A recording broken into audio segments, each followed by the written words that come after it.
And after taking plenty of time of our bye week to not think about the NBA 2K League, we are back with more NBA 2K League coverage here on Virtual Courtside. I'm your boy Harris, and that's my boy Dirk. And we took like 4 good, solid days off from the NBA 2K League. And you know what, Dirk? Feels good. Feels real good. Feels good. We need to reset every now and then, you know. We watch way too many fucking games, which I'm not too mad about. I'm just happy that when we work, that's about it. So many games. It was a lot of games. Good to get a little reset. Look at the stats. Kind of figure out what we're dealing with, and just take it all in, because the Switch Open was wild. It was wacky. It was crazy. It was a whole lot of fun. And shout out to Magic Gaming for winning a real banner for the first time. It took them 6.5 seasons, Dirk, of usually good teams with high expectations coming into the year and coming up short. But you know how satisfying it is to see a Magic Gaming team who is as good as we thought they'd be? It's very satisfying. Yeah, it's like, because that's why it was so hard to like portray on the broadcast when we're like announcing them to be the winners, because obviously to them they'll probably be like, well, we won a fucking banner before, but you didn't win one of the big two. Like I will never include maybe I'll consider the OG ticket wins when every team participated as being a legit banner. Okay. So when you're looking at season 1, season 2, I think that's fair because every team played. Yeah, right? That's fair. I'll give you that. So that's when it was like the big 3. Now, like, you don't have the best teams in it. And the prize pool, by the way, I think for that got fucking completely annihilated. No more. It's like, what, 5K? Yeah, it's nothing. It's a little tranquilizer gun. So it went from like 30,000. So now it doesn't even hold that weight anymore of like, well, we won 35K, so, or 30,000. So it pushed us up above these people. So it was nice to see that, because you feel like it's slowly been building up. And it's always been weird too, because I feel like Jonah's always been such a phenomenal mind in the 2K community for quite some time, with all the success that he had with Throwdown back in the day, and being in situations to where he probably should have had success, like banners to his name, making runs for championships, but never had it. Yeah. And there's even times where we're questioning, is like, damn, like I know a lot of people in the community were always sitting there like, how does Jonah still have a job? How does he still have a job? And this is happening. So good to see my Great Britain coach, who didn't fucking play me, get a banner. That's how I feel about that. I was not ready for that. I was not prepared for you to say that. That's too funny. Yeah, dude, shout out to Jonah, man. I feel like I always feel like Jonah, when it came to like off-season moves, Jonah was a great off-season GM, man. Like, he would always have these like fun moves. He was great at like acquiring players and putting together teams, but the teams that he would put together, just like, they're always missing something. Like, they were always like, they just weren't good offensively, or they just weren't good enough defensively. Like, and you know, they were just good enough on the other side of the ball to like make them average. And I feel like the team he's put together this year, not like, think about it this way, Dirk. Like, he was able to keep unguardable, acquire low-key godlike, and draft Jay Bullen all in one offseason. Like, it really, really impressive stuff. Like, he put together a damn good team. And I'm excited to see what we get out of them in 5s. And he was able to acquire return of DJ, who's going to be a good player in 5s. Drafted Snubby, too. So shout out to Magic Gaming. We'll get into the tournament itself here in a second. But, yeah, special shout out for them. Also, Dirk, a big thing happened in sports today. You mentioned that you wanted to discuss it. Oh, you, buddy. O.J. Simpson's dead. Thanks. Yes, do you have an opinion on the matter? Not really. I know there's all those conspiracies of like him on the court date that like he took some pills that swelled up his hands. That's why the glove didn't fully fit, even though it looks like the glove quite literally fit. I don't know shit about his sports accolades. I'm gonna be honest with you. I heard that he was fucking really good at football. But yes, one of the best running backs in the earlier parts of the NFL around in the 70s. Had a couple of amazing seasons, ran for 2,000 yards. Also was accused and then acquitted of double homicide. So yeah, controversial figure nonetheless. And also, not that this has become a general sports podcast, but I would be remiss. You know, we talk a lot about gambling in the NBA 2K League, and actually, maybe you and I can talk about it a little bit here before we get into the tournament. Everything that's going on with Shohei Ohtani and his agent. For those that don't know, Shohei Ohtani, very, very, very, very absurdly famous baseball player, maybe the most famous baseball player on the planet. His translator apparently took over like $100 million worth of bets and lost $40 million gambling on sports. Horrible at it. It just goes to show, Dirk, that even if it's the person that you spend every single waking moment of your time with, sometimes you never know that they are stealing money from you to gamble on sports. And I think it should just show again why I commend the league for being careful when it comes to gambling in the NBA 2K League. I think that all the players and stuff saying on social media, oh, if you just raise the salaries, nobody would ever need to gamble. Sir, that is not how sports gambling works. That is not how that works. So I think we're in a good spot with it right now, honestly. One of the underlying things just across every esport, like that, it's not talked about enough how much of a gambling issue there is Huge across gambling. every esport. Because like, you talk about like the other esports is like those are just like fountains of wonderful gambling moments. I think almost every single esport has had some sort of gambling scandal at some point in their history. So like, I don't know. Yeah, it's just weird because like it's not even. I think when people think gambling, right, they're thinking sports books, like slots and stuff like that. They don't consider wagering like a form of like gambling, Sure. and that is like the history of every single esport that's out there is wagers. Call of Duty is like one of the first ones to really start doing wagers heavily. 2K, so it's anytime. I think what the conversation got sparked up again, I want to say, was it a week ago, 2 weeks ago? Someone posted like the league not being on DraftKings is such a this, and this. I think it was the 2K twins. Actually, one of them posted it saying that the league, there's no reason that the league shouldn't be on these gambling apps. For our league specifically, we have a proven track record of players ruin fucking everything that looks like it would drive viewership and get more engagement by doing stupid stuff. So I don't mean to attack the players on this because this isn't going to be like, oh, how dare you even think of the idea. I think what would need to happen here's my idea. Okay, I want to finally get this out in the public. I don't think the league should ever do gambling. Personally, that's just my opinion. I think it will cause more problems than it solves. But if you were going to do it, the only way that I think you could do it is talk to the sports books or talk to whichever book would allow it. And you would have to cap the amount of money that you could put on certain bets. And you would also have to put line caps to make sure that it's not like plus 1,000 to minus 800. And, one of the teams puts all their money on the plus 1,000. Like, you would have to almost put betting caps on the amount of money that you could like put on a bet, which is extremely uncommon. That is not a thing. Usually that is preserved for like the rarest of rare parlays and stuff like that. Like, because, gambling companies have some morals, not really though, but yeah, I don't know. I just don't think there's a safe way to do it unless you make the cap like $10 or $15. That way, the amount of money that you could make doing it is never going to be more than the amount that a player is making or something. I don't know. I don't think there's a perfect science here for it. No, it's because like people would always make the arguments like, we'll just set it up how like normal basketball is, but that's just kind of not the case for how things work out. I feel like the Jonte Porter thing just happened. This just happened like a month, like what, 3 weeks ago, where a player in the NBA is getting accused of doing this. Like nobody's helping themselves here. That's all I'm gonna say. I mean, like, and that's the thing too with like the hardest part about video games and why I feel like it's so easy to manipulate it is because it's somewhat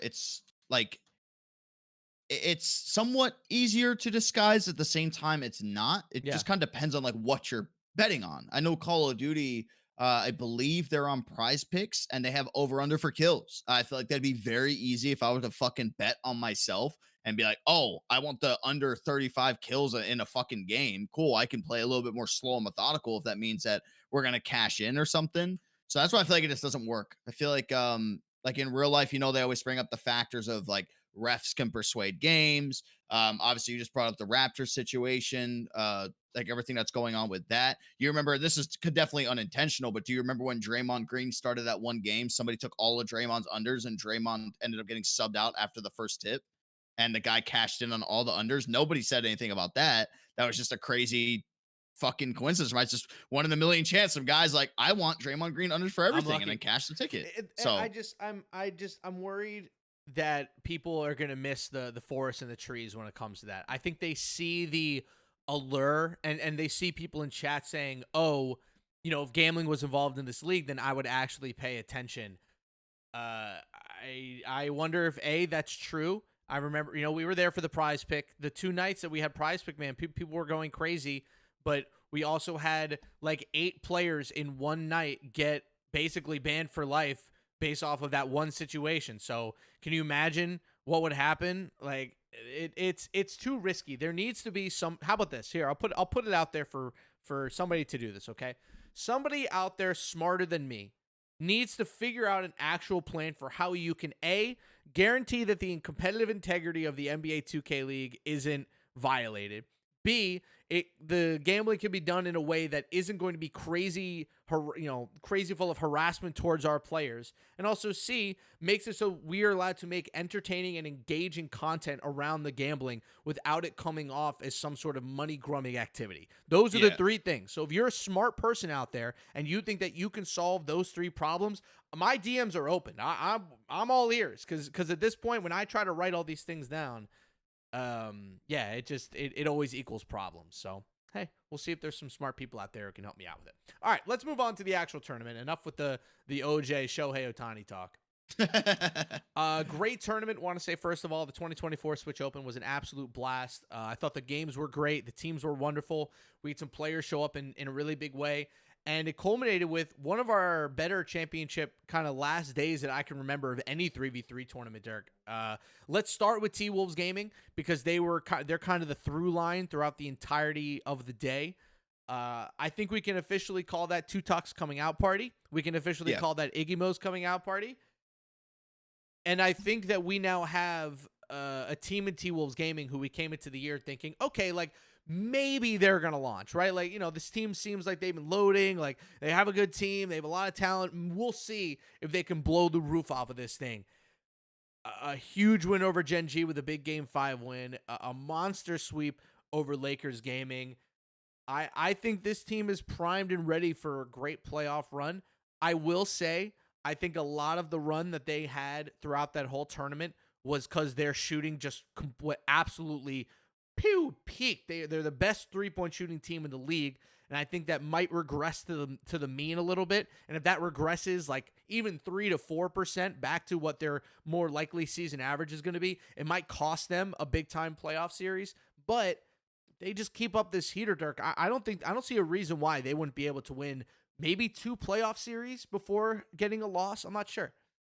Yeah, it's interesting now, too, because I think that this is going to be an interesting topic for you and I to talk about maybe not this week, maybe the week after, how much of a difference it's going to be in person compared to online. Yeah. I know it's always from the league side of things. Always like, well, don't, it's like, it's still the same, yada, yada. But obviously the real know that there's a fucking major difference between when you're in a stage environment compared to when you're at your home base. So, they're kind of a team I feel like is going to do fine on the stage. I think that when you have somebody like Bear that's out there, I don't think the other 2 players necessarily have to worry. He can shoulder a lot of the load if it comes down to keeping everybody kind of level headed. If it is a trash talking situation and they are constantly yelling stuff back, Bear could be the one to completely take control and flow it back that way. But I also feel like Tutok and Iggy are going to be able to hold their own when they're up there. It's tough in Iggy Mo's situation when he goes to play in person because he's a content creator. Yeah. And we know that content creators are the ones that will get isolated more than anybody if they are performing badly. There's just so many easy things you can say to them to rattle them. There's content creator, there's obviously broadcasters, and there's coaches. If you are any of those and you are currently playing professionally, that is going to be the one thing that people will immediately just go at your neck for. But yeah, I mean, if they can continue that play with how they looked and the hot shooting, but I just know how hard that actually is to do in person, at a consistent rate to come out like firing like that. I mean, the run is wild that they went on because now it's been back-to-back years of them, being at a major deficit in that round number 1 and being able to push all their way to the finals. Yeah. I think that, with how things play out, maybe taking a series, it kind of just depends, right? How everything ends up shaping out in the bracket. I'm not sure if it's been official yet since everybody's solidified in there. Yeah, but I got the playoff bracket for you. Oh, Here. Let's see it. Here, I'll send it to you. Sorry to the people on YouTube who are going to see the small end of our Discord chat. There you go. So T-Wolves Gaming is actually going to get the Steel winner since they were able to get the 4 seed. Oh, okay. You could actually say that they're unlucky. Pistons GT, the 5 seed, will get Dribble Gods, and Celtics Crossover Gaming, the 6 seed, will get the Rim Runners. So, Genji and T-Wolves Gaming are both going to get Steel teams, which lucky, unlucky, depends on who comes out. You know, we have a lot of good teams in the Steel this year. I mean, Jazz Gaming, your number 1 seed, Hawks, Raptors, Knicks, Bucks, Pacers, got a couple good teams in there. Yeah, I could see whoever comes out of Steel being the round 1 win, because that has been the one thing that I think we can agree on from the Switch. Like, the teams that were going to be in the playoffs projected, or like getting ready to be solidified, definitely made it known that like there's levels to this. And no matter how tight the race was, I think the Jazz was the team on the outside of everything. And I'm going to all say those, this kindly. We have no misses in the playoffs this year. Yeah. There's nobody I think that is in the Steel that should be hold in the up. playoffs. Let's look at our do you still have your thing handy of your contenders, pretenders? Oh, sure. And, we can go through that if you'd like to. Yeah, let me get that. And try to match it up and see how accurate we were with some stuff officially, now that we at least we have the playoffs. Of course, like, it's pending through the Steel, but all right. Do you want to start at the top?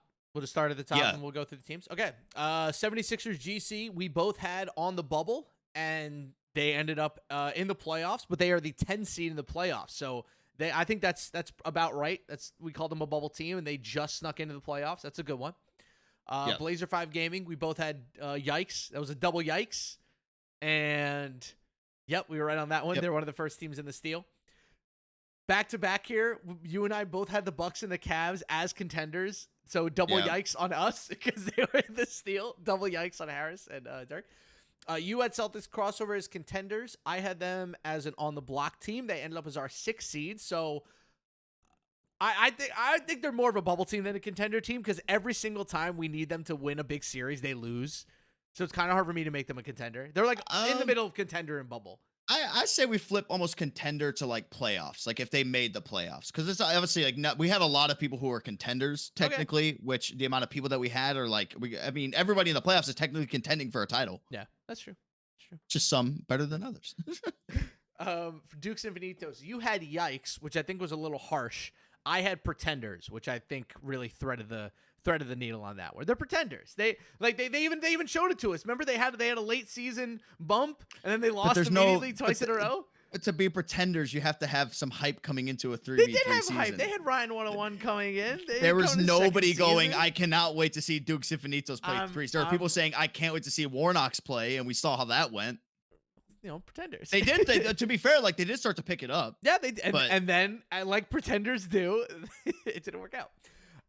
Still yikes for me. I give myself half a point. Fine, you get half a point. Gen G, we both nailed. We both had them as contenders. That's an easy one. Grizz Gaming, we had them as contenders. I'm also going to give us the win for that one, because despite their seed, I think they're extremely good. You and I nailed Hawks Talon. We both called them pretenders, and we were absolutely correct. I just want to say, you and I called the top on Hawks Talon so well. You and I were like, this is fluke. This is not real. Sell immediately. And we sold our stock immediately at the top. We were 100% right on that one. Heat Check Gaming contenders. We nailed that one. Hornets Venom GT. We both had on the block. They were on the bubble. That bubble fucking popped. And then they went down to yikes. So yeah, not great. Jazz Gaming. You had as pretenders. I had as on the bubble. We're both kind of right on that one. They're literally like they're literally on the bubble. Yeah, of the picture. Literally on the bubble. Perfect. Kingsguard Gaming, we both had as pretenders, which was good. Yeah, that's about right. Knicks Gaming, you were right. You had them as a on the bubble team. I had them as contenders, so you get the W for that one. We both get a big L here for Lakers Jesus Gaming. Christ, what are we thinking? On the bubble. So disrespectful to Shifty Kai. So disrespectful. We both have Magic Gaming as contenders. That's a big W for us. Mavs Gaming, you had them as on the bubble. I had them as pretenders. I'm going to take the big W for that one, because big time pretenders. Flip it the other way. You had NBL as pretenders. I had them as on the bubble. Now, NBL is the 8th seed of the Steel. That's not the bubble, is it? That's not. No, I mean, like, for them, like, this is a team that was hyped up coming in, right? With C's getting bag motion. Yeah. We're just kind of like, how is Plu going to perform? But I will say, I did put them down as an on the bubble team, but I also have them winning the Steel in my preseason expectations. So I put them on the bubble, but I still said that they were going to the Steel. So I'm going to take the W on that one. You and I both have the Nets as contenders. And they made playoffs. They did make playoffs. They did. They did. Pacers Gaming, we absolutely nailed. We said they were a bubble team, and they were the bubble team. They've done. I got to do a tangent here. I got to get myself super stuff about this one. They did it again for the second year in a row. How do you go into that situation knowing what happened last year? You needed to win 1 or 2 series. All you had to do was not lose 2 in a row, and then lose 2 in a row, and they're out of the playoffs. Dirk, do you know the probability of that happening once, let alone twice, in back-to-back seasons, in the same scenario, in the same tournament, in the same round? Same odds as T-Wolves Gaming making a round 1 lower bracket run all the way to the finals. That's a fantastic point. Yeah. Shout out to Pacers Gaming, bro. Just, again, I love the organization. They've done a lot of great things over the year. It is hard to argue that they have not been just the absolute pinnacle of mediocrity for most of their history. It's just so painful. It's so painful seeing stuff like this constantly happen to them. Pistons GT, we said is contenders. We nailed that one. You and I were wrong. We said that we thought the Raptors were going to be a bubble team. They were not a bubble team. They were just bad. T-Wolves Gaming, you said contenders. I said on the bubble. I guess you get the win for that one. Fly the W. You know that one. Warriors Gaming Squad, my biggest miss. You had them as pretenders. I had them as contenders. You absolutely faded the fuck out of me on that prediction, and you won. I got faded. You faded me so hard. I remember. I still remember your reaction when I was like, "Yeah, I'm going with the Warriors." Because I did a whole rant. I did a whole thing on how good I thought the Warriors are going to be, and you're like, "Yeah, they're pretenders," and yeah, you smacked the shit out of me on that one. Wizards District Gaming, we both had them as on the bubble. They were on the bubble until that bitch popped, and they circled the drain before ultimately getting swallowed up. Slam predictions, you took the Pistons to win. I took the Cavs. That didn't happen. Switch, you took Gen G to win. I had the Grizz. That didn't happen. Steel, you picked the Mavs. I picked the NBL, so that is possible that can happen. 3v3 finals for the 3v3 finals in general. You have Magic Gaming T-Wolves. I have Magic Gaming Pistons. And our 3v3 MVP, you took Unguardable. I took Kai. So we are both still in play here, though I think your MVP pick of Unguardable is a little bit closer than mine with Kai. So Kai Iverson, I should say. I completely forgot that we made these. Yeah, when you were just rattling those off, I was like, damn, I don't remember saying any of this. I'm all written down. So there you go, dude. You're on it. So shout out to us. We actually did pretty well on our predictions. I say we know what we're talking about. Yeah, I mean the Bucks and the Cavs being big misses. I think we're probably. I'll put it this way: if you were to analyze this league coming in, there's no chance that you would look at the Bucks and Cavs preseason roster and not come to the same conclusion that we did of okay, this team has to be good. But yeah, I think the Bucks being bad, you can blame on just their lack of lineup consistency. Obviously, Dimes had a kid. Congratulations to him. Not great for their 3v3 chances. They're a way, way, way different team with him on the court and him off the court. And then the Cavs, bro, we need to spend 90 seconds on the Cavs here, Dirk. Have you ever in your life, ever in your time covering this league or covering 2K in general, had a situation like this where you have 3 absolute elite players at their position, for whatever reason, completely lose the ability to hit big-time shots for 2 full months? Because I have not. I have never seen anything. TB Shifte is a career, almost 50% three-point shooter. He shot 27% from 3. How is that possible? What happened? So legitimately shocking stuff. I can't relate it to really anything because, well, at least at a professional level. I can speak from experience to where, you know me, whenever I played on a popper, I was a very consistent shooter, whenever I played the game. Yes. And whether it was with tunnel vision or anybody else, I would never miss shots if I were to get open. I had this issue on my run to actually becoming a player when I was playing with Reese Gaming at the time, which was speak of TB, the irony of this, it was TB, myself, Dave Fry, Reg, and Reese. That was our squad. Yep. And just like weeks before, I was shooting like fucking you couldn't leave me open. I was gonna make the shot. Then all of a sudden, I was taking shots. I just could not get my timing down, like to save my life. And this carried on for like 2 weeks leading up to the draft. And I was worried because I'm like, man, I can't fucking shoot now. I wonder if teams are looking at like what I'm playing like and being like, oh shit, well, like we don't want him on the team because I was becoming a corner liability. Right. Came to find out that I actually had an external internet issue that was like making my connection spike, but not to the point where the game would freeze, but to the point to where like my jump shot was changing because of a delay. And so I had to actually upgrade my router. There was a firmware update. Of course, like you don't get told about these firmware updates with your router or your internet. They will never warn you. And like I had to talk to 5 different agents before one was like, oh yeah, your thing's out of date. We have to do this. And then when they fixed it, boom, I'm right back to shooting the fucking best I've ever shot. That's the only thing I could say, Harris, is it had to have been an internet issue, which is why I think they switched where they were at. But then it still kept on happening, which where were they? Were they in their apartment? That's never, you don't want to bank on playing in an apartment for a high stakes game, which don't get me wrong, you can get phenomenal internet to some apartment complexes, but to some, maybe you're not going to get like the giga blast that you need to be able to go out there and compete. So I'm always, anytime I see shooting struggles of guys that I've seen over the years fucking shoot the lights T- out, I will T- always relate back to the internet because it's the only thing that makes sense. TB shot 51% from 3 in 5v5 last year. 51%. Like that's a good number. He's a good shooter. And it's really funny because you look at TB's other numbers, he had a great season. He averaged over an assist a game, averaged over a rebound and a half a game, which is really high for a lockdown, averaged a half a steal a game, one of only like I think 5 guys to do that this year. Yeah, like he had a really good season. The Cavs just couldn't hit a shot all year. So strange. Anyway, we just ADHD'd the hell out of that. Let's go back to talking about championship Sunday or Saturday. Let's do a little bit here on Lakers gaming.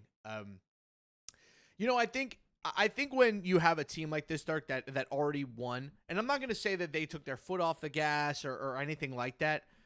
I think it got a little bit too comfortable in that room. And I think all of them just got a little bit too cozy, like a little bit too like nonchalant. And in that game 5, it was close, right? It was really close in that game 5 against the Magic. And then all of a sudden they just had like 2 turnovers, 3 made threes in a row, and that game was over. And they totally caught the Lakers off guard. I mean, we've been talking about how the Lakers have been going into game 5s. They've been totally fine, no problem. But I think they just got totally caught off guard by that Magic gaming team. And then can I pose something stupid? Can I pose a stupid point to you? Sure. I'm opening this by saying it's stupid. I think Kai played a little ahead of himself, knowing that he was going up against the T-Wolves and Bear.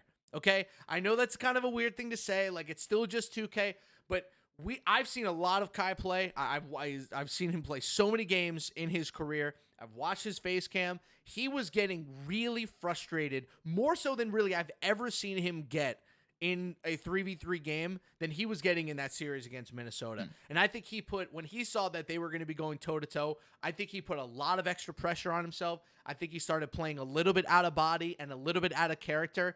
And when you slip up just that much, and you have a team like T-Wolves Gaming that could not miss, they literally were not missing threes at all. I think they just got a little bit too comfortable, a little bit too lazy, and they just got caught out for 4 straight games. They lost that game 5 to the Magic, and then they just got smoked by T-Wolves Gaming. For me, I am not concerned at all. I still think that the Lakers are the favorites to win the 3v3 championship, even over Magic Gaming. But they needed to lose. They needed to lose a series or 2. They needed to get punched in the mouth before the playoffs just to know that, like, the comfortable, like, hunky-dory attitude that they had is just not going to fly in the postseason. Like, it was great. It got them through most of the season, but, like, we have officially hit the point where they need to go up another level, and I don't think that they were prepared for it on that day. But it was better that they lost now instead of learning that lesson in 2 weeks when they're in the the second round of the playoffs and they're trying to get over the hump for the first time in franchise history. So not a huge cause for concern, but that series against the T-Wolves was a very, very weird series for me. Yeah, I always think kind of to your point, like when it's a high stakes game like that, playing in unfamiliar territory that you haven't been able to really face the entirety of the year, like being on the lower side of things, I definitely think it hurts it. I was just very disappointed that the Lakers just look so demoralized in that locker room for the first time all year. It's something that like we have been crediting them on the broadcast about, the confidence level and how as a collective they're always on the same page. Everybody's so hyped. It's never a good sign when that goes away when you lose, because I feel like that's something like energy that always has to be instilled in the room every single time. Yep. So I'm not really concerned either. I mean, like when we see teams have hot starts, right? So, Yep. for example, prime example, Jazz Gaming, Nets GC, teams had hot starts. I mean, especially Nets GC, didn't have a fall off. The Lakers showed us that they were fucking the best Yep. throughout both of these tournaments, almost the entirety of the way, and they still have only lost two series, Three. two Three series now. out They of now lost three. three, Three. three. One in the bracket reset and two. Oh yeah, this yeah. time. Yeah. So like only losing three compared to everybody else is phenomenal. So yeah, I would be utterly shocked. It might be like the new shock of the season for me if the Lakers came into the playoffs and just lost. Like Yeah, I'd be shocked. their bye matchups. I'll call it their first round matchup. I would be stunned. I'd be like, damn, like what are we? We just watched a collapse actually happen, and it was funny too because you remember when we are doing the promo for the Switch with the players that were left. I think it was on the Final Four going to championship Saturday. Kai is like, came and said, yeah, we're gonna try something new this tournament. We don't know what yet, but people are gonna like it. But like, I didn't see anything different, so I don't think they changed anything. But No, they lost. So they I don't did. know. Was there something with the gameplay that they maybe changed? We also need to see more from Crazy. We just the offensive game from him has to take a step if this team is gonna win the Yeah. title. Because if he doesn't, that Magic Gaming team they know how to beat the Lakers now. And if they go into that matchup again and Crazy still doesn't have the confidence that he needs on the offensive side of the ball, that's going to be a shellacking. I think the Lakers are still the favorite to win the title, but like, again, we're talking about gambling lines here. I think the Lakers are like plus 190 and the Magic are like plus 200. Like, I think it's those two teams and everybody else. And at some point, those teams are going to go toe to toe, and it's going to be fascinating. And just to show you how great Lakers gaming is, Magic Gaming won that tournament, and Lakers are still the number one seed. They're still the one seed. That's how great they've been this year. So I'm not worried about the Lakers. I'm very excited about the T-Wolves.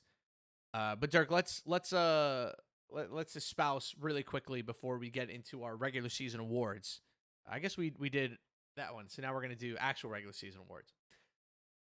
This Magic Gaming team, I think, is the best 3v3 team talent-wise that we've ever had. I don't think we have ever had a team that is this good with this much talent.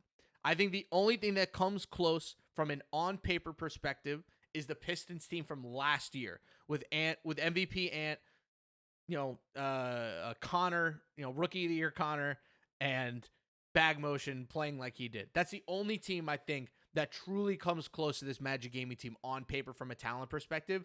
It is overwhelming to watch them play sometimes. And JT was trying to come at me. Well, not come at me. He was disagreeing with me when I was like, you need to see how these guys are moving off ball. And JT kept saying, well, no, it's just because the guys aren't defending them.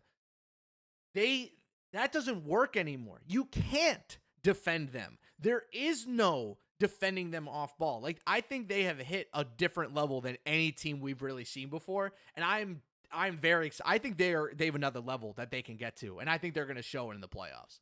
I wouldn't be surprised if they get to the playoffs or get to the finals without playing a game 5. That wouldn't surprise me at all. Yeah, like they really turned it on. And so much of this, there's always one common denominator when you're talking about some of the best teams, and two of those best teams have Loki godlike on them historically, with how good that he's being. Like him and Connor, again, they've always been 1 and 2, but it's always been low-key godlike as like number 1. I think maybe at the start of last year, you might edge out Connor just a little bit because Dukes Infinitos didn't look the hottest. But ever since then, like they have reimagined the way that you are supposed to play the power forward position in this mode. And if you are not up to that standard, if you are not getting close to it when you're on a top team, you are hindering your team. So that's why, like with LA, right, while they have been dominating all year, it's kind of been a shock as to how they've been dominating all year, because while Crazy has been doing the little things that you expect from a big man in terms of like the rebounding, the offensive bag just is not at the same level as those two guys. They have a different level of confidence when it comes down to creating their own shot, being able to actually work in a pick and pop scenario. But yeah, I think to to your point, is kind of how things go over the league, right? The more we get deeper into it, the more stacked these rosters get. I could fully agree. It's definitely the most talented roster. I think that Pistons team definitely does give it a run for their money because how skillful all of them were. But I Yeah, think Unguardable's playing phenomenal right now in 3 versus 3. Of course, we just talked about Loki Godlike edges out Connor. Jay Bull and Bag Motion. I think Bag Motion from last year was a fucking special player, and that Jay was Bullen's great. Oh been my. great. But they match up so good. Like that is a matchup that I wish I could see of those three squaring off. But I love I that. agree with your statement.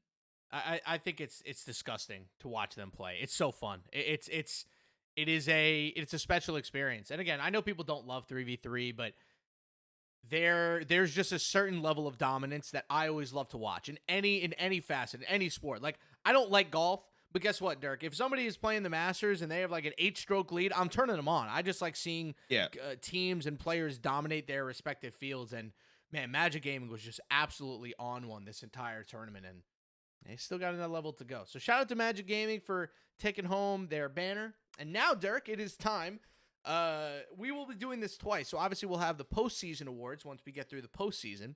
But I figured that you and I should get out ahead of it and do the awards just from the regular season. Just from the Okay. regular season, okay? I feel like this is a good way for you and I to, I guess, give the regular season the credit that it deserves. So let me put down our names. We got Dirk, we got Harris, and here are the awards. We're gonna go MVP, DPOY, Coach of the Year, Most Improved Player this year, the League Pass Award, the LPA, the League Pass Award for Most Fun Player to watch this year, MVP, DPOY, Coach of the Year, Most Improved Player, League Pass Award, and one more. I'm gonna call this the Chaos Award. Which player, good or bad, caused the most pure chaos this year? And then, just for fun, you and I will give out a first team all 3v3. Okay? Okay. That good? You got it? Understand? Yeah. Okay. I think so. You're just gonna have to mention the award beforehand Yeah, before we we'll pick. go. First things first. Let's start with MVP. Who you got? Fuck, man, because this past tournament really shook things up. That's what Sure, pissed me off. sure. Like, I'm I'm still gonna say Kai. Okay. Um, to give a short reasoning behind it, I just think when you look at the personnel that he's with, right, with VC and Crazy, we just talked about the differences with having like somebody like Loki Godlike out there. I think Unguardable just has the better power forward in this scenario. Yep. So again, it's always good to have potential 2 MVP guys in a conversation, but I still think Kai has the edge right now in terms of again being the most valuable player. If Kai's on that team, where's Lakers gaming? And I shit you not, Harris, they might be out of the playoffs. This is the Steph and KD MVP thing, where it's like you have Steph and KD on the same team, meaning that they can't win the MVP themselves, so you're just going to give it to LeBron instead. Yeah, I'm going to go with Shifty Kai as well.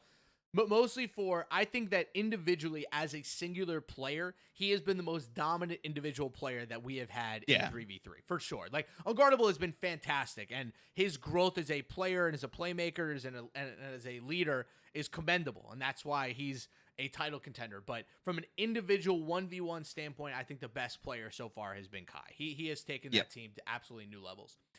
DPOY, a difficult one to do in threes, but I'm interested to see who you come up with here. Oh fuck. You go first, so I can at least have an idea how we're basing this, because I genuinely have no idea who like the best individual defensive player is. I haven't looked at the numbers, and I don't want to just go look at the stats, but I might have to. How about this? Let's not do it based off of stats, because I bet you that just from our eye test and our instincts, you and I are probably gonna pick a guy who has influenced the game the most from the defensive side of the ball. This one's tough. Let's use our brains here. Here are some candidates as I'm thinking about them. Okay. Oh, I might lock one in. Maybe this is like to put it out there to feel it. Okay. Dietrich. Ooh, Dietrich as the DPOY. Interesting. I think I'll hop on that board with you. The only thing I would have liked from Dietrich more would be more blocks per game, but I feel like that was more because teams would pull him out of the paint. I think Dietrich is a good one. Do you want me to put Dietrich down for you? Yeah, I'll lock in Dietrich, and now I'm gonna go check the numbers and see if that like range Well, no, I true. mean, look, If there's his rebounding. If you declare rebounding to be a defensive stat, I think that would be a very important thing. so I'm looking right now. Dietrich is pretty deep there on the blocks per game. Leader in blocks per game was Glow with the Hawks, Yep. and then steals per game was Stick and J Bull and Retro and Dawsix. Yeah. So fuck that. See, now looking at the numbers, I don't like my Dietrich pick. I thought Dietrich like he had those moments where he was making like getting lots of blocks a Yeah. game, but I think just basing off this, I'm definitely just gonna go solely off of stats. Okay. Because guess what? It's my opinion and who's getting it. Yep. So I'm gonna I have my pick. I will go with what Stick. You know, Stick. Okay. Yeah. Think almost over a half steal a game and 0.37 blocks as a lockdown. Yep. I'll go with Stick. I'm going with Jay Bullen. Okay. I think he was the most impactful defender. Him or Dietrich, I think. But I'll take Jay Bullen just because they were able to get it over the line and win the title. I think his defensive improvement from day one till the end of the season was really impressive. He started making some absolutely momentum shifting defensive plays over the course of the end of the tournament. The top 5 in steals, top 5 in blocks as well among lockdowns. League leader in total steals this year as well. So I'll go with Jay Bullen, I think, from a defensive standpoint. Not many great defensive 3v3 guys this year, though, I will say. Kind of a dearth of guys, so not pumped about it. Okay, Coach of the Year. Can also be Executive of the Year, because I think that's kind of the same thing. Ooh, a fucking Coach of the Year in threes is tough. Mine's easy. You want me to go first? Yeah, go ahead. I'm going Jonah.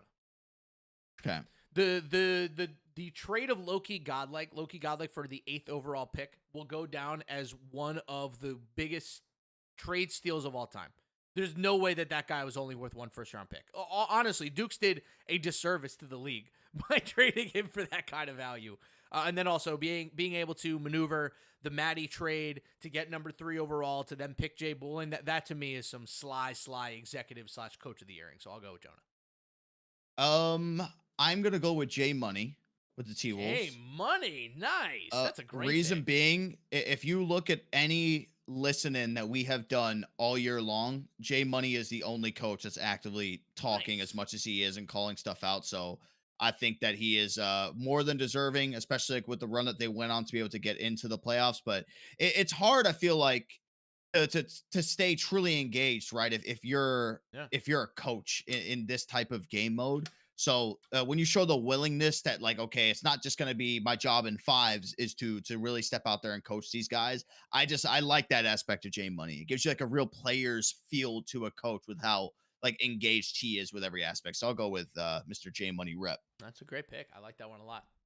Most improved player. I have mine. Most improved player. Here, I'll go with my first. I'm taking Gallo. I frankly also personally don't think it's very close. I mean, from where he was last year in this game mode to where he is now, I don't know if a player has ever taken a bigger year-to-year leap. I mean, last year, Dirk, he was kind of embarrassingly bad. Like, they were just lame. They were lame in every aspect. And this year, he was an absolute killer. He was lethal every single game. What was it, 63? Here, just his final regular season stats are just unbelievable. First of all, 6th in the league in 2KR per game, 10.6 points per game, 3.4 assists per game, an 88% true shooting percentage. He shot 63% from 3. Gallo! What the fuck? Unbelievable. Yeah, he's my pick. Yeah, I'll take Gallo too, because when you're looking at some of the other guys, everything's pretty, even. If I did have to throw somebody in as like a second place I think guy, you and I are the same guy. YoVC. Oh, interesting. No, I was gonna go with Leche. Oh, I thought Leche was like he's obviously playing better this year, but I thought that he was like close to as good as this.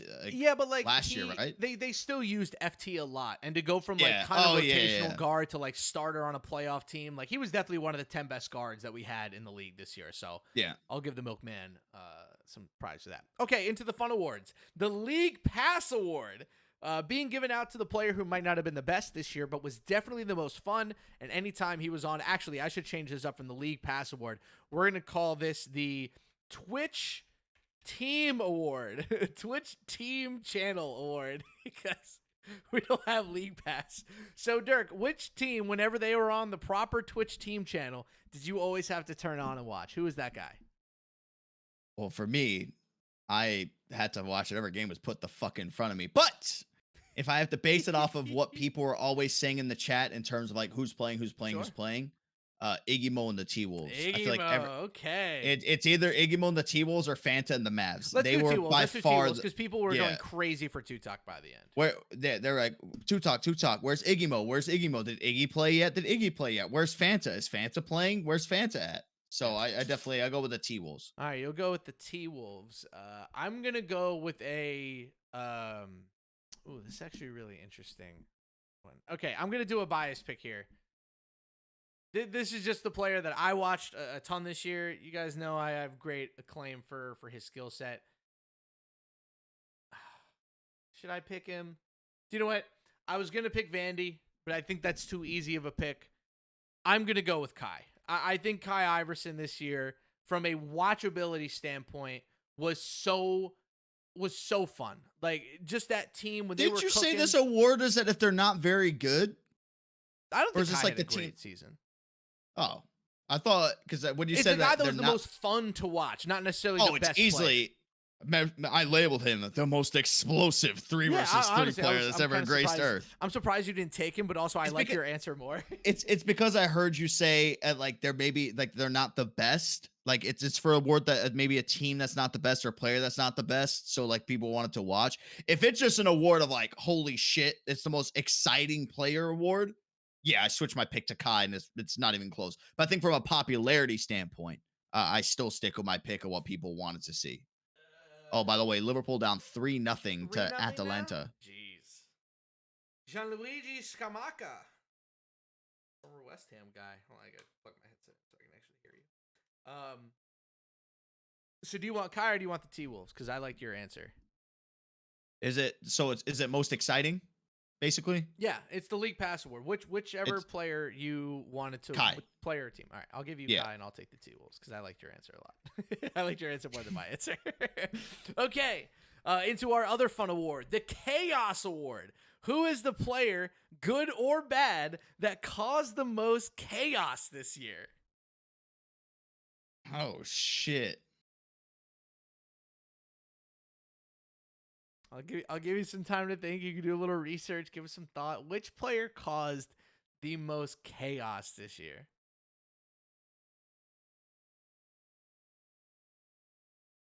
Oh, fuck, dude.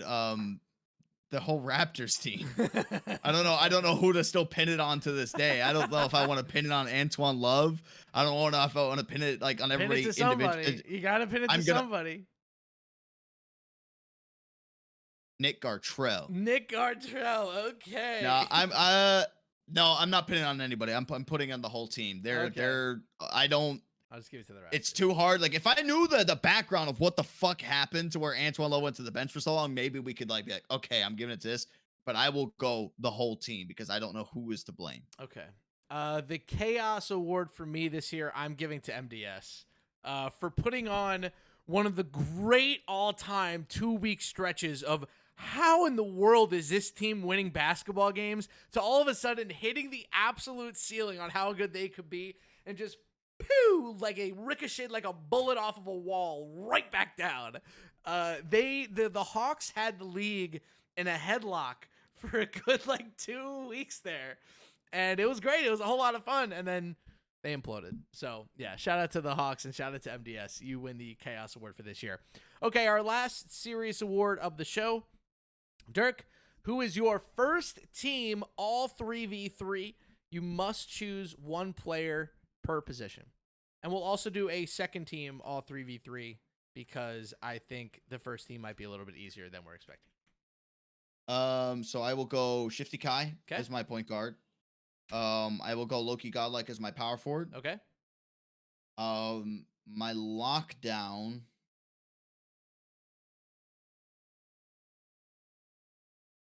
I feel like we're both. Do we have the same point guard and power forward, or are you going on? No, I'm taking Kai and Loki. I So think we're the both first team's easy. we're both just hunting for whoever the lockdown's gonna be. Yeah, whoever you want. Um, You get a second team also, so you get another guy per oh position. shit, I gotta do this twice. I think second team is pretty fun. I fuckity fuck. Thanks. Yeah. What? Pick one. Got kids in the car. I'm trying. Hey, those kids can wait. I'm trying. Do you already know yours? Yeah, I got both my then teams. say it. Oh, you got both your teams. Yeah, I got both my teams right. I got Kai, Loki, Godlike, and Jay Bullen. Hi, Loki, Godlike, Jay Bullen.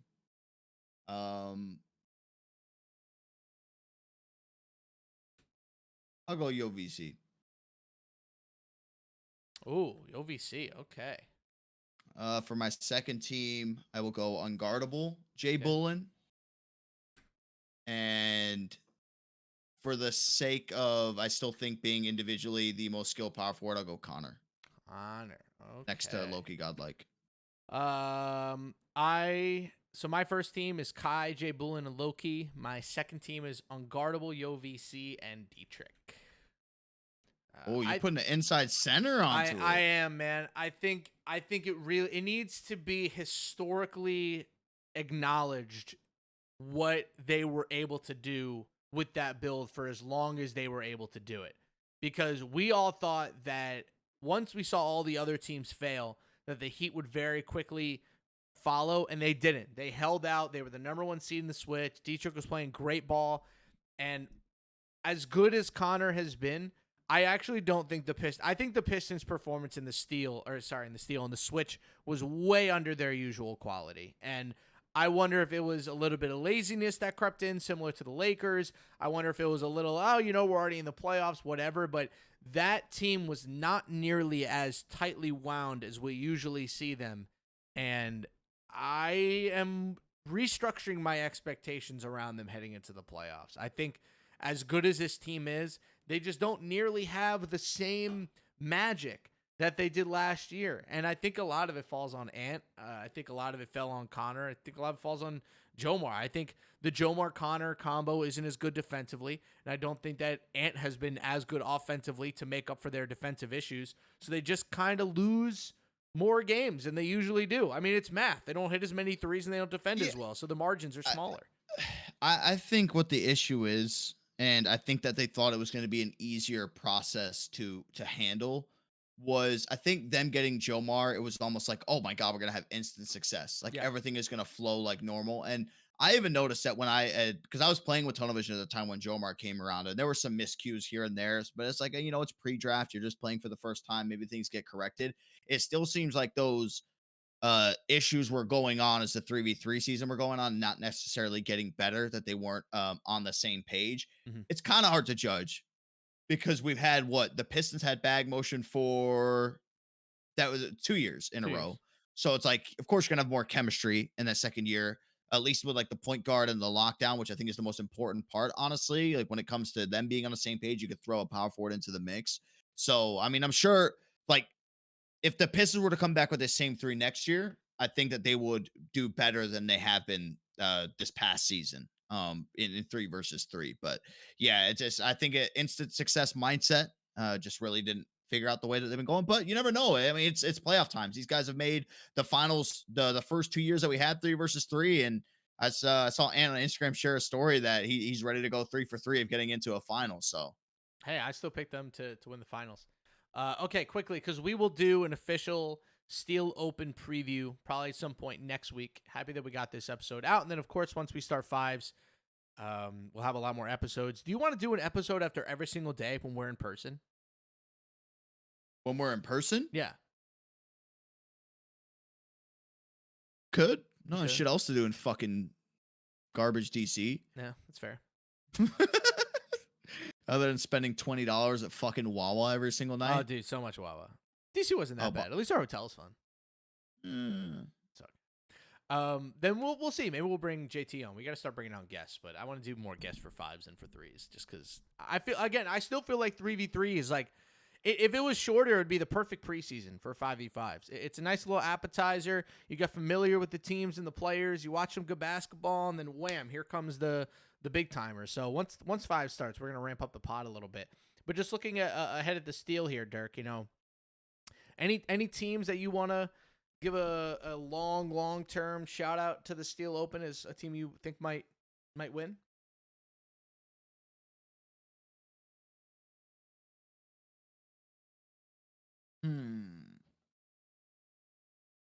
Let me see here real quick. I have one team I want to give a shout out to that I'm hanging my hat on them, because whenever I've done it in the past, Dirk, whenever I hang my hat on this team, it always works out for me, or at least it's worked out for the past couple of years. I want everybody to just keep an eye on during the Steel. Keep an eye on Bucks Gaming. Just keep an ear open. Keep an eye on their screen as they're playing. Because guess what, Dirk? Round 1, it's Stay Fry versus Dimes. Round 2, if they win on their side, it'll be Cooks versus Bucks Gaming. And in round 3, if everything goes according to plan, it could be Bucks Warriors for a chance to go to the NBA 2K League 3v3 playoffs. I'm just saying, there has been no team over the past 2 years who has thrived in more of those complex, big-time situations than J-Red, Dossix, and Dimes. So I'm going to take off my little hat. I'm going to hang it on the Bucks Gaming banister, and I'm going to say they're going to do it again, because that's just what they do. I wish I had Team EU. I would have taken Team EU if they were in this. I missed that part. Yeah, sorry, bud. If I had to pick a team to put my faith in, life on the line. They don't make the playoffs. I die. I trust them. That's extreme. That's how much I have trust them. Hawks talent. Just make it to the finals. Knicks Gaming. Really? Okay. Life on the line. Life on the line. Who's starting at power forward? I think for the sake of, if the season's on the line, I think you go back to Feast. I would be perfectly fine if Radiant was out there, if they had Radiant the entire season. I know they had it last year, and while they looked good, you put them on the bench and you played somebody else in a completely different game. I don't think Radiant should be out there. I think that Feast should be the one that has to play, but I got faith in him. I would like to see the adjustment come through of Malik staying on a point guard build and bringing Feast back instead of him being on a shooting guard. I know Malik shoots a lot, but he doesn't have the necessary play style. I feel like the only person on a shooting guard doing anything is Tutok, and you're seeing some of the shots that he's taking. I mean, they're crack shots. They're wild shots.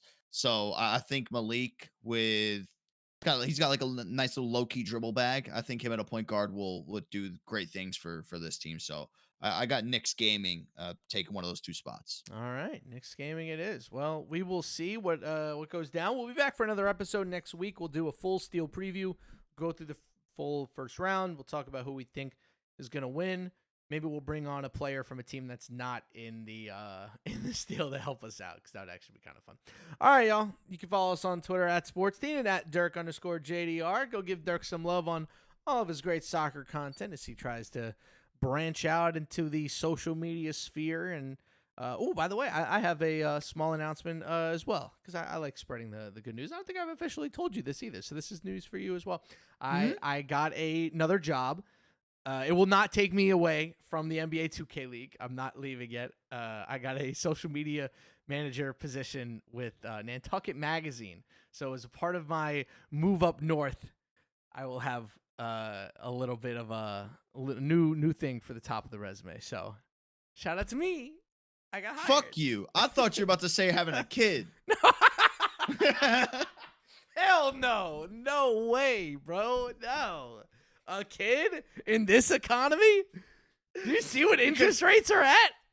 You told me this about the magazine thing before, like last week, I think. Well, I told you I applied. I didn't tell you I got it. Yeah. So, but that's when I was like, man, you're gonna get the job Have a anyway. kid, bro. God, No. damn it, Harris. I thought you were about to be like, I'm having a kid. Nah, I'm dude, like, trust me. Yeah. You will know way before we're on a podcast that I'm having a kid. So I can promise you that. All right, y'all. Congratulations. Thank you, buddy. Nice to have another income stream that isn't whatever the future of the NBA 2K League is. Okay. That's going to do it for us. We will be back next week with a Steel Open preview. As usual, adios.